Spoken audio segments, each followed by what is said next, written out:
United for Charlie, I'm coaching there, Charlie. Very, very bad. If we're changing tactics, then things. My phone in here, they say that they put resignation letter out. They say they don't want to support the teams every game. What's up? This is your boy OB here. You can call me the Arsenal Boy. We're on your screens once again. Welcome to the Arsenal Boy podcast. This episode is kindly brought to you by GC Plug Enterprise. GC Plug Enterprise is a business that deals in all kinds of jerseys, boots, hose, any kind of jersey you want. If you're looking to drip in your club's jersey, contact them. The numbers is on the screens. Whether it's away jersey, home jersey, or third jersey, or special edition, vintage, they've got you sorted. Anywhere in Ghana, they can ship. Delivery is available. Contact them and they'll get you sorted. Original and solid. Game week 3 has ended. Chelsea started the weekend by winning 2-0 against Fulham at home. Manchester United followed with a win 3-2 against Burnley. Tottenham Hotspur surprisingly ended their 100% record by losing at home to Bournemouth. Newcastle United had a dramatic draw against Leeds at away. On Sunday, Manchester City lost 2-1 against Brighton. For the game of the weekend, Liverpool won against Arsenal at Anfield by 1-0. Surprisingly, but expected, Aston Villa lost at home 3-0 to Crystal Palace. I've told you earlier that Crystal Palace is a force to reckon in this season. We talked to some fans before, during and after the games. Let's hear their reaction on their team. United's game, United wasn't impressive at all. I mean, from the backdrop of the Carabao Cup, I knew naturally they were not going to perform well, but this is too shambolic. I mean, looking at their playing a team like Burnley, they are a team who naturally they are going to fight relegation. So meeting United, it should be a walkover for United. But I mean, they struggle to win, and I think the coach needs to come up with more ideas. I think his formation, and he has some of his good players on the bench too. I don't know how. Maybe he knows them best because he trains with them.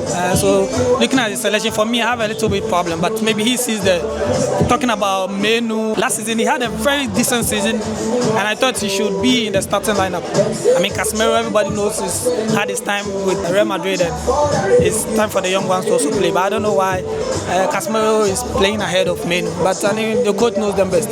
So I think United, they have a long way to go. It seems what they left off last season, they are just continuing. There's no so much improvement. They've had some great signings. Zesco is even looking at him. I don't know whether the expectation was too much for him, so he's panicking a little. But I think the coach, in games like this, the coach should have started him.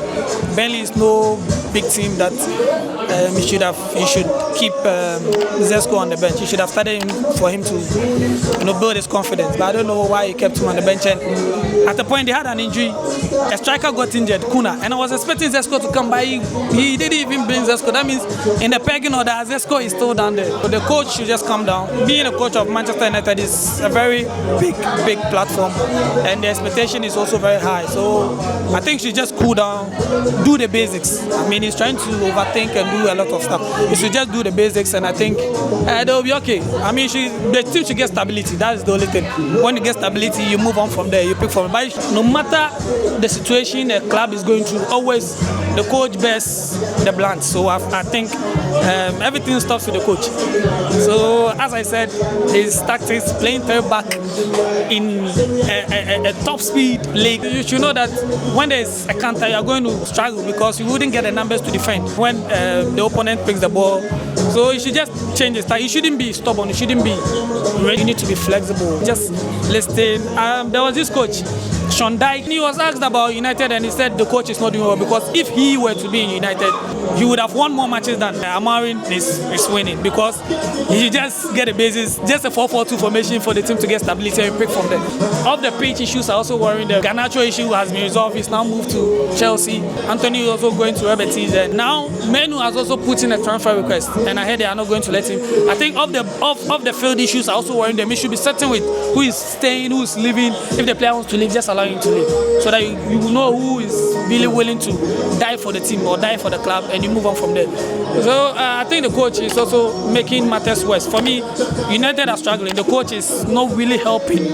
That's my point of view. He's not really helping. He should just stay off the camera, like granting unnecessary. I mean, naturally in Premier League the journalists will chase you, but don't say too much because now there's pressure on you. Just 1 or 2 words you leave, concentrate on the team, and so I think the coach is a factor. I mean, he's the engine of the system, the Man United system, and he should, when he gets his acts correct, everything will flow. Yeah. United for Charlie, I'm coaching there, Charlie. Very, very bad. If you're changing tactics, then things you about like 4-3-3 and every one. I mean, but 3 back no person born, 3 back no person born, and born the car. So changing tactics. And players now are turn, and so use them at the right positions. We say I'm mad now. Ordinary ball wing back no Charlie, very bad. And a Dallon say, I about 4-3-3 no more baby. And a Dallon more right back. Now they look so about the left back. And every one 4-3-3 me so just 4-3-3 for United. But for the 3-5-2, so then I was born in the end. Charlie.